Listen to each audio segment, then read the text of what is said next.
राधे राधे दोस्तों, मेरे चैनल में आप सभी का बहुत बहुत स्वागत है। दोस्तों, आप सभी को वट सावित्री की हार्दिक शुभकामनाएं। ज्येष्ठ मास की कृष्ण पक्ष की अमावस्या तिथि के दिन वट सावित्री का व्रत किया जाता है।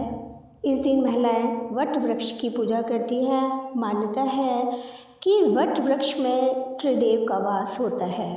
साथ ही वट वृक्ष के नीचे ही यमराज ने सावित्री को पति सत्यवान के प्राण वापस लौटाए थे। इसलिए इस दिन वट वृक्ष की पूजा और कथा का पाठ करने से महिलाओं को व्रत का फल पूरा प्रदान होता है और अखंड सौभाग्य की प्राप्ति होती है।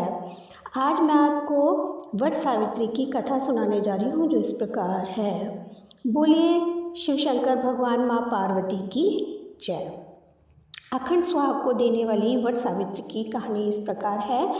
एक बार देवी पार्वती ने भगवान शिव से पूछा, हे प्रभु, आप सर्वज्ञ हैं, आप मुझे यह पुण्यकारी कथा सुनाइए जो महिलाओं के लिए अत्यंत शुभ फलदायक हो, प्रतिव्रत धर्म को दृढ़ करने वाली हो और सौभाग्य प्रदान करने वाली हो।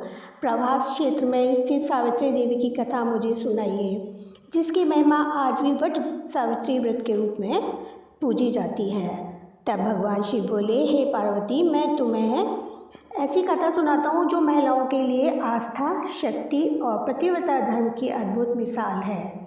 यह कथा प्रभास क्षेत्र की है, जहाँ सावित्री स्थल नामक स्थान पर वट सावित्री व्रत की महान परंपरा का आरंभ हुआ। बहुत समय पहले मध्य देश में अश्वपति नामक एक प्रतापी और धर्मनिष्ठ राजा राज्य करता था। वह सत्यवादी, क्षमाशील और प्रजावत्सल था, परंतु उसे कोई संतान नहीं थी। संतान की प्राप्ति के लिए उसने कई वर्षों तक नित्य सावित्री देवी की पूजा की। अंततः उसकी तपस्या और भक्ति से प्रसन्न होकर स्वयं सावित्री देवी प्रकट हुई और उसे पुत्री प्राप्ति का वरदान दिया।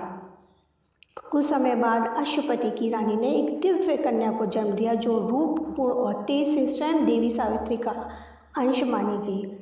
राजा ने उसका नाम भी सावित्री ही रखा। एक कन्या बड़ी होकर अत्यंत सुंदर, गुणवान और तेजस्वी बनी। नगरवासी उसे देखकर यही कहते हैं कि यह कोई साधारण कन्या नहीं, देवी का अवतार है।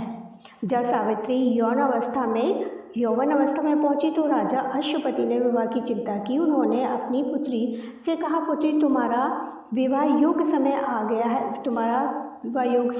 है, परंतु मैं तुम्हारे लिए कोई उपयुक्त वर नहीं ढूंढ पा रहा हूँ। अतः मैं तुम्हें अनुमति देता हूँ कि तुम स्वयं अपने लिए योग्य वर का चयन करो। राजा के निर्देश पर सावित्री कुछ वृद्ध और बुद्धिमान मंत्रियों के साथ वन क्षेत्रों की यात्रा पर निकली, जहाँ उन्होंने कई तपस्वी और राजवंशी परिवारों को देखा और अंततः शाल्व देश के निष्कासित राजा ध्रुमसेन के पुत्र सत्यवान को अपना वर चुन लिया। सत्यवान नेत्रहीन राजा के साथ वन में जीवन व्यतीत कर रहा था। वह अत्यंत धर्मनिष्ठ, सत्यवादी और सेवापरायण युवक था। जब सावित्री अपने चयन की जानकारी लेकर लौटी तो वहाँ देवऋषि नारद पहले से उपस्थित थे। उन्होंने सत्यवान के बारे में सुनते ही कहा कि हे राजन, सत्यवान सभी गुणों में श्रेष्ठ है, लेकिन एक दोष है, वह अल्पायु है। ठीक 1 वर्ष बाद उसकी मृत्यु निश्चित है। यह सुनकर भी सावित्री ने दृढ़तापूर्वक उत्तर दिया, वर एक बार ही वरण किया जाता है, चाहे वह दीर्घायु हो या अल्पायु। मैंने सत्यवान को अपना पति स्वीकार कर लिया है, अब कोई और मेरा वर नहीं हो सकता। राजा ने सावित्री की दृढ़ता देखकर नारद की सहमति से शुभ मुहूर्त में सत्यवान से उसका विवाह कर दिया। विवाह के पश्चात सावित्री पति के साथ वन में निवास करने लगी और आश्रम जीवन को अपनाया।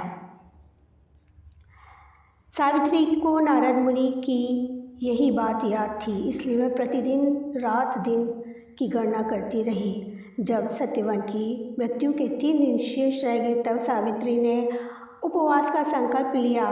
तीसरे दिन उसने वट वृक्ष के नीचे व्रत करते हुए देवी सावित्री की पूजा की। पूजा उपरांत वह अपने पति सत्यवान के साथ लकड़ी लेने वन की ओर गई। वन में सत्यवान को अचानक सिर में तेज पीड़ा हुई और वह सावित्री की गोद में सिर रखकर लेट गया। तभी सावित्री ने देखा कि एक तेजस्वी कृष्णवर्ण पीतांबरधारी मुकुटधारी पुरुष वहां आए। उनकी उपस्थिति दिव्य प्रतीत हो रही थी। सावित्री ने उन्हें प्रणाम करके पूछा, आप कौन हैं? वे बोले, मैं यमराज हूँ। तुम्हारे पति की आयु पूर्ण हो चुकी है, अतः मैं स्वयं उसकी आत्मा लेने आया हूँ। यमराज ने सत्यवान की आत्मा को अंगुष्ठ के आकार में निकालकर दक्षिण दिशा की ओर प्रस्थान किया। सावित्री भी उनके पीछे पीछे चलने लगी। यमराज ने कई बार उसे रोका, परंतु सावित्री बार बार विनम्रता से उत्तर देती रही, जहाँ मेरे पति जाएंगे वहीं मेरी गति है। पत्नी का धर्म है वह पति के साथ ना छोड़े। सावित्री की दृढ़ता, भक्ति और मधुर वाणी से प्रसन्न होकर यमराज ने कहा, मांगो तुम्हें जो भी वर चाहिए। सावित्री कहा, मेरे सास ससुर की नेत्र ज्योति लौट आए। यमराज बोले, तथास्तु। थोड़ा आगे बढ़ने पर यमराज ने फिर वर मांगने को कहा। सावित्री ने कहा, मेरे ससुर को उनका खोया हुआ राज्य प्राप्त हो। यमराज बोले, तथास्तु। अंत में यमराज ने तीसरी बार वर मांगने को कहा। सावित्री ने कहा, मुझे सत्यवान से उत्पन्न 100 पुत्रों का वर दीजिए। यमराज मुस्कुराए और बोले, तथास्तु। परंतु अगले ही क्षण उन्हें भान हुआ कि यह वर तभी संभव है जब सत्यवान जीवित होगा। अपनी ही बातों में बंद कर यमराज ने सत्यवान की आत्मा को मुक्त कर दिया और कहा, हे पतिव्रता स्त्री, तुम्हारे सत्य, तप, भक्ति और प्रेम ने मुझे भी पराजित कर दिया। मैं तुम्हें आशीर्वाद देता हूँ कि तुम्हारा वैवाहिक जीवन दीर्घ और सुखमय हो। सावित्री अपने पति सत्यवान के साथ लौट आई। आश्रम में पहुँचने पर उन्होंने देखा कि उनके सास ससुर की आंखों की ज्योति लौट आई है और धूम्रसेन को उसका राज्य भी प्राप्त हो गया है। समय के साथ सावित्री को 100 पुत्र भी प्राप्त हुए और वह पतिव्रता धर्म साक्षात मूर्ति बनकर संसार में प्रसिद्ध हुई। अतः इस कहानी को जो कोई सुनता है, सुनाता है, उसका अखंड सुहाग होता है, घर में सुख सौभाग्य की वृद्धि होती है। बोलिए सावित्री माता की जय, शिवजी और पार्वती माता की जय।